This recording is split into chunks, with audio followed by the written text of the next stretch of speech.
À l'UNESCO, le bras armé de l'ONU pour la culture et l'histoire. La caisse de résonance de la mémoire universelle. Comme tous les ans, l'UNESCO organise une journée mondiale de commémoration de l'esclavage. Mais dans les discours des orateurs, la traite décrite par Kessel, la traite vers le monde arabe, est absente. Je voudrais, au nom de l'UNESCO, vous remercier pour célébrer une des plus grandes tragédies de l'humanité, la traite négrière et l'esclavage. Depuis le Sénégal et depuis toute l'Afrique, des millions de personnes ont été déportées, non pas vers les Amériques, mais vers le monde arabo-musulman. Selon les dernières études, ils furent entre 15 et 17 millions. Cette traite a duré pas moins de 1400 ans, du 7e au 20e siècle.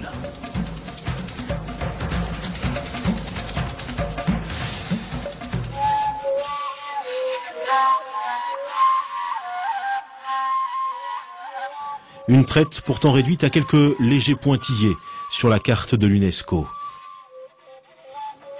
Alors même que d'éminents historiens travaillent sur cette question. Salah Trabelsi est l'un des meilleurs spécialistes des traites musulmanes. Lui aussi est confronté régulièrement aux effets de l'ignorance. J'ai assisté récemment à un colloque au Maroc et un assistant donc au colloque qui a pris la parole pour dire écoutez, je ne comprends pas qu'on puisse en effet associer donc ou comparer l'esclavage en terre d'islam avec les autres formes d'esclavage, puisque chez nous donc les esclaves ont été toujours bien traités.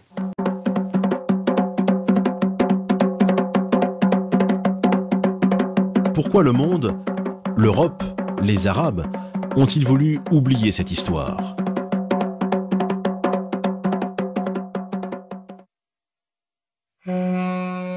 L'esclavage fut pratiqué depuis la nuit des temps par tous les peuples, égyptiens, romains ou grecs. Mais alors qu'en Occident, le christianisme y met fin, le monde arabe, lui, perpétue cette tradition.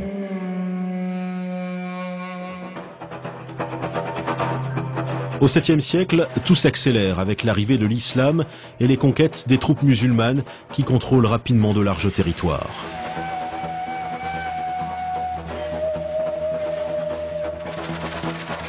On sait que justement dès le début de l'islam, la crise ou la pénurie de main-d'œuvre était criante et que là aussi la conquête donc avait aussi comme motif, parmi les motifs de la conquête, il y avait aussi ce besoin de capturer des hommes et d'en faire des esclaves, d'en faire justement une main-d'œuvre donc susceptible d'être engagée dans les différents chantiers donc qui allaient être mis en place.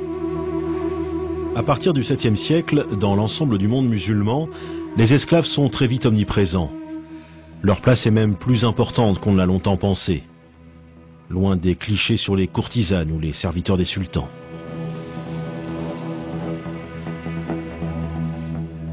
La recherche aujourd'hui montre que les effectifs d'esclaves étaient plus importants et qu'ils existaient non seulement dans les demeures bourgeoises, mais qu'ils existaient aussi dans les campagnes, et qu'ils étaient employés non seulement en tant que travailleurs domestiques, mais aussi en tant que travailleurs productifs, sans parler de l'armée, etc. Il y a parallèlement à cela une réalité terrible qui est celle des esclaves qui travaillaient dans les mines, des esclaves qui travaillaient dans les chantiers hydrauliques, des esclaves qui travaillaient dans les mines de sel.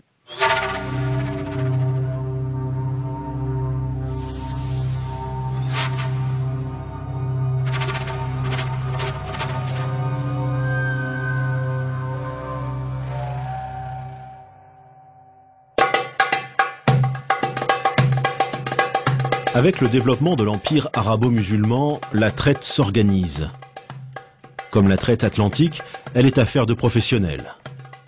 De puissants trusts régissent ce commerce, comme ceux du Caire. Dès le Moyen-Âge et jusqu'au XIXe siècle, il existe même un syndicat des négriers qui négocie des commandes publiques avec l'État. Dans un monde musulman où toute la vie est régie par la religion, l'esclavage bien sûr n'y échappe pas.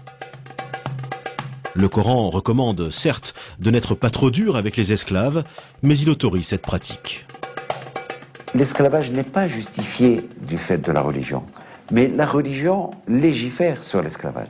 L'essentiel, c'est que c'est une société inégalitaire dans les faits, et cette inégalité est reprise dans les textes et légitimée par les textes, puisque le Coran parle en plusieurs termes des esclaves sans jamais remettre en question leur statut. Et le contraire eût été étonnant, parce qu'à l'époque, il était, dans le paradigme de l'époque, il est impossible de penser ces sociétés sans esclavage. En principe, l'islam n'autorise à réduire en esclavage que les non-musulmans. C'est ainsi qu'au cours des siècles, des centaines de milliers d'Européens, probablement 1 million, sont capturés. Mais l'Occident se défend. Comme les esclaves blancs se font rares, les musulmans se tournent de plus en plus vers l'Afrique.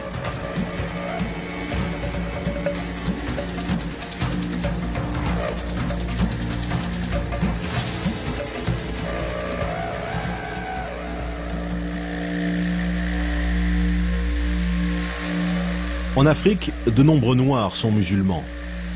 Or, on l'a vu, l'islam interdit de réduire en esclavage d'autres musulmans. Cette contradiction va être aisément surmontée.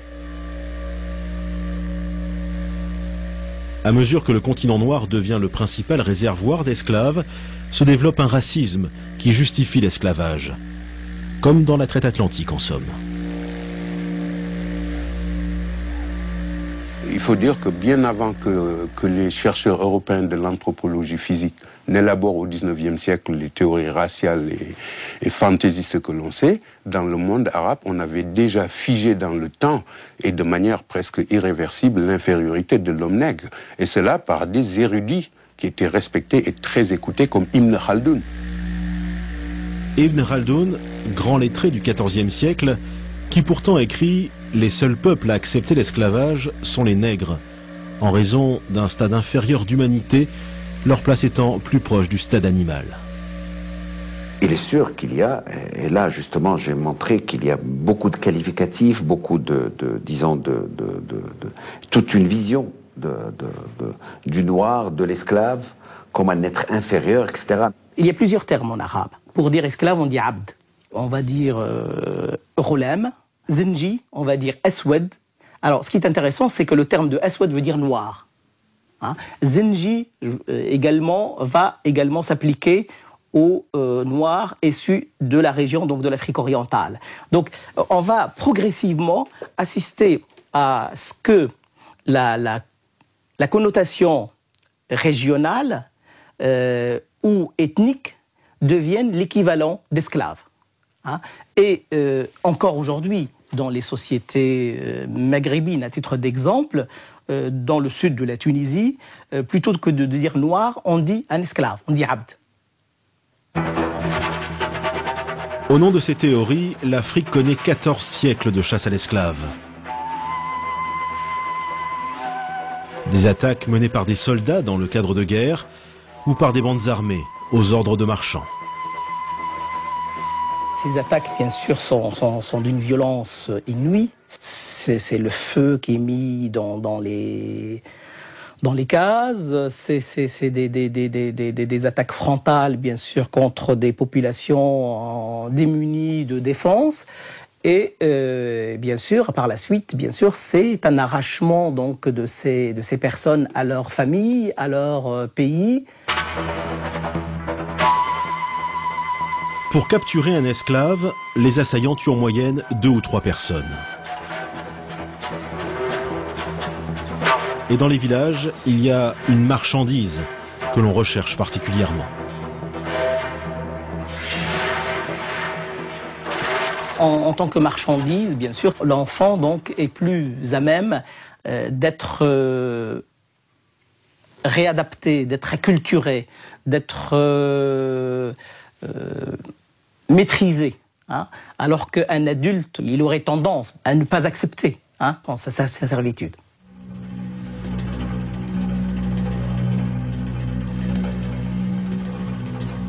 Une fois capturés, pour les esclaves, adultes ou enfants, commence alors un long périple.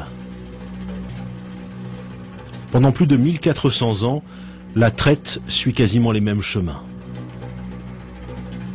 Si la route de l'Atlantique a laissé des traces dans l'histoire, le Sahara, lui, a effacé celle des esclaves.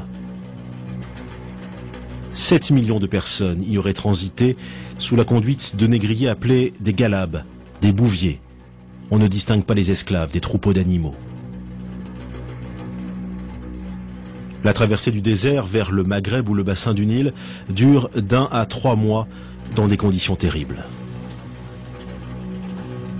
Certaines études ont semblé montrer que c'est d'abord ce premier voyage à l'intérieur du continent qui est qui fait le plus de victimes. Seuls ceux qui étaient en très bonne santé pouvaient arriver au terme de la caravane. Manque d'eau, maladie, épuisement, 20 à 30% des captifs succombent. Une mortalité qui approche celle de la traite atlantique. Les esclaves sont également transportés par bateau vers la péninsule arabique ou le Caire. Jusqu'au XXe siècle, 8 millions de personnes auraient ainsi été déportées par la mer Rouge. Ils sont entassés dans des boutres, dans des conditions qui, là encore, n'ont pas grand-chose à envier aux navires négriers européens.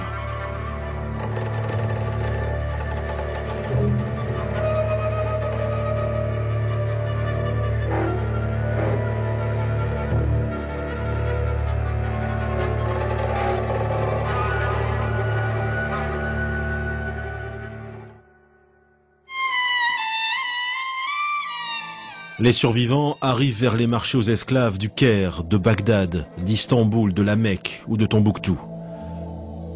Là, une partie d'entre eux subit une terrible opération, la castration. Ce qui est triste à dire, c'est que les ateliers de castration, c'est que la nature de l'opération elle-même est une opération qui, malheureusement, laisse très peu de chance pour l'enfant châtré. Donc l'espoir de survie de l'enfant sont quand même assez minimes. Les opérations de castration faisaient périr entre 70 et 80%. Ça vous donne une idée du massacre. Ce qui explique le prix très élevé également de l'eunuque sur les marchés.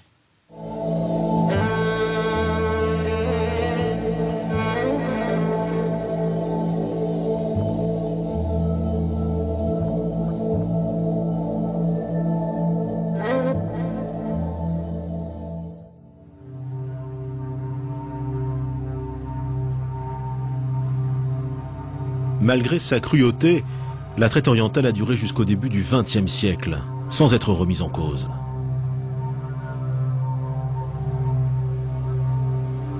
On passe alors des dessins à la photographie. En 1880, des voyageurs anglais découvrent et photographient ces bateaux chargés d'esclaves.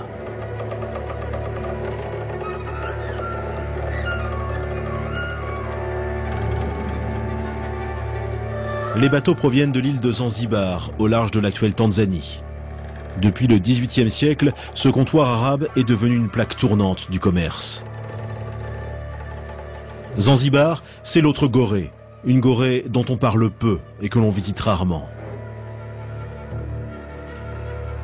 Chaque année, environ 15 000 esclaves sont parqués ici, dans des conditions épouvantables, avant d'être déportés vers l'Arabie, voire le Brésil.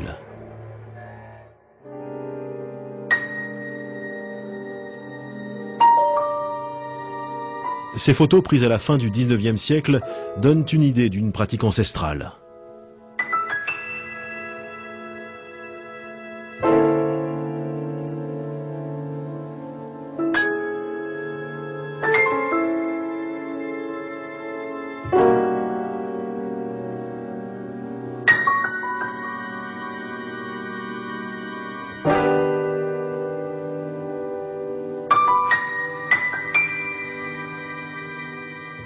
Ce cliché, tout aussi exceptionnel, montre des esclaves au travail, dans une plantation de clous de girofle.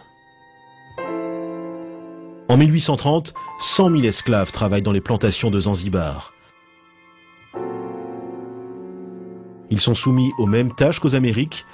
La mortalité y est équivalente, car les mauvais traitements de la part des maîtres sont monnaie courante.